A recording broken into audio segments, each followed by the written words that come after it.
నేను చచ్చే రకం కాదు, చంపేసే రకం అన్నావు కదక్క. కాపురాలు కూలు తీసేసే రకం అన్నావు కదక్క.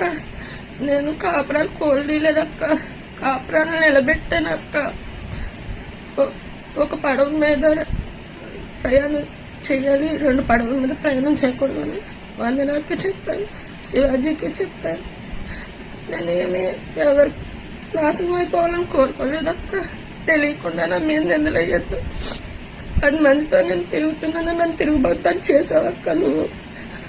ఆ 10 మందిలో కూడా నువ్వు ఉన్నావక్క. ఒకప్పుడు మాతో కలిసి వీడియోలు చేస్తే అందరూ సరదాగా ఉన్నాం. అప్పుడు కన్నారో కూడా మనతో మంచిగానే ఉన్నాడు. ఎలాంటి నిందలు వేస్తున్నావు అక్క నా మీద? ఈరోజు నా కష్టంలో ఉన్న నలుగురు నేను ఎక్కడిలా చచ్చిపోతానని నన్ను పట్టుకుని ఉన్నారక్క. అది కూడా